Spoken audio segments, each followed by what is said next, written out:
Olá, povo amado de Deus, paz e bem. Este é o nosso encontro. O evangelho de hoje ensina, celebrando o 25º domingo do tempo comum. Quero convidar você a abrir bem o seu coração para que nós possamos meditar juntos a palavra do Senhor, que você vai encontrar aí na sua Bíblia, em Marcos capítulo 9, do versículo 30 até o versículo 37. Marcos 9, do versículo 30 até o versículo 37. O Senhor esteja convosco. Ele está no meio de nós. Proclamação do Evangelho de Jesus Cristo, segundo São Marcos. Glória a vós, Senhor. Naquele tempo, Jesus e os seus discípulos atravessavam a Galileia. Ele não queria que ninguém soubesse disso, pois estava ensinando a seus discípulos. E dizia-lhes: o Filho do Homem vai ser entregue nas mãos dos homens, e eles o matarão. Mas 3 dias após a sua morte, ele ressuscitará. Os discípulos, porém, não compreendiam essas palavras e tinham medo de perguntar. Eles chegaram a Cafarnaum. Estando em casa, Jesus perguntou-lhes: o que discutíeis pelo caminho? Eles, porém, ficaram calados, pois pelo caminho tinham discutido quem era o maior. Jesus sentou-se, chamou os 12 e lhes disse: se alguém quiser ser o primeiro, seja o último de todos e aquele que serve a todos. Em seguida, pegou uma criança, colocou-a no meio deles e, abraçando-a, disse: quem acolher em meu nome uma destas crianças, é a mim que está acolhendo. E quem me acolher, está acolhendo não a mim, mas aquele que me enviou. Palavra da salvação. Glória a vós, Senhor. Povo amado de Deus, lembrando o evangelho de domingo passado, em que Pedro quer impedir Jesus de ir até Jerusalém cumprir a sua missão, de se entregar no alto da cruz, de ser humilhado e de, naquele gesto de profundo amor, de entrega total, nos salvar. Primeiro ele acerta, ele diz: tu és o Filho de Deus, tu és o Messias esperado, acerta. Mas logo em seguida, quando Jesus diz que vai sofrer, que vai ser perseguido, que vai morrer, Pedro diz: não, isso não pode acontecer, para com essa história.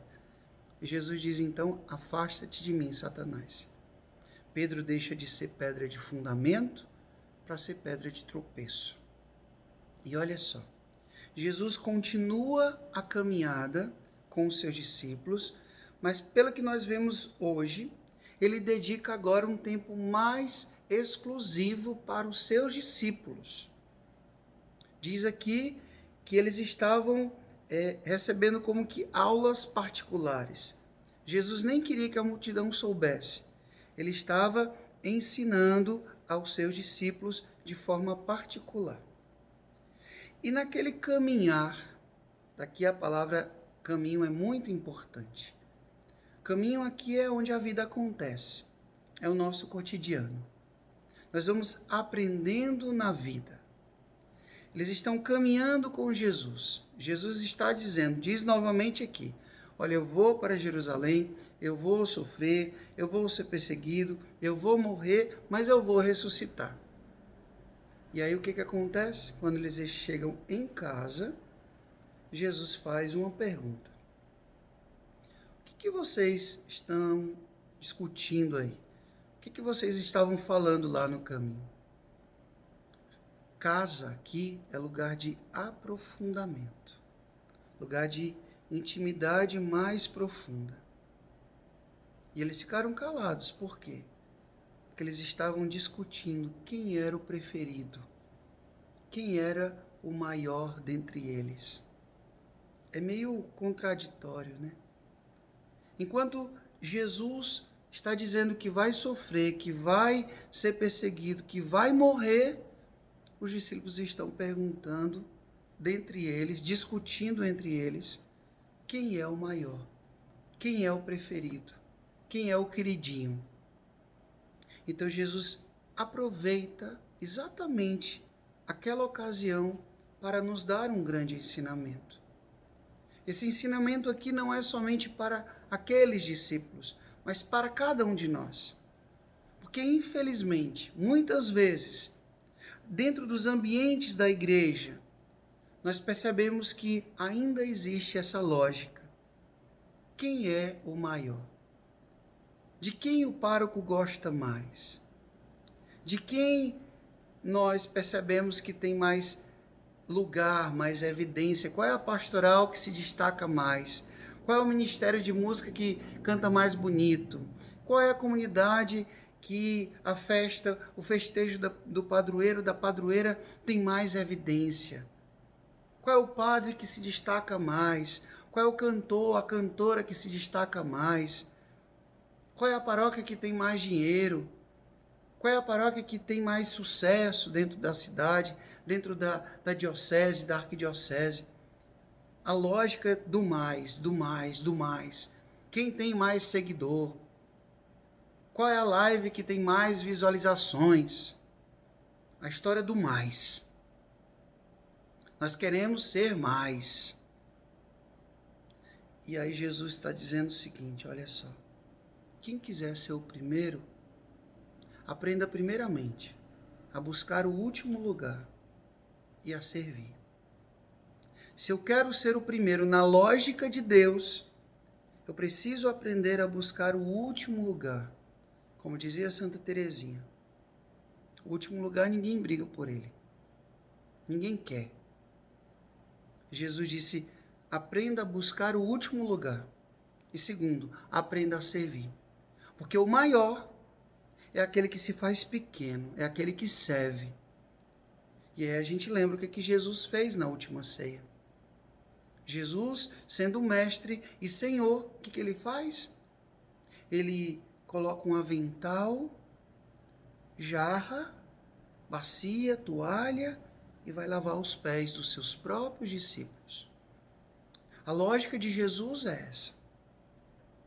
E ele vai e pega uma criança. Olha só que reviravolta. Jesus inverte completamente os esquemas mentais, os esquemas, a lógica daquela época. Por quê? Porque as crianças, para os judeus ali, pelo que eu estudei aqui, era sinal de inutilidade. Não tinha muito valor, porque não tinha muita utilidade. Inclusive, quando as crianças querem se aproximar de Jesus, os discípulos querem tirar as crianças. Jesus diz, não, deixa aí vir as minhas criancinhas, porque delas é o reino dos céus.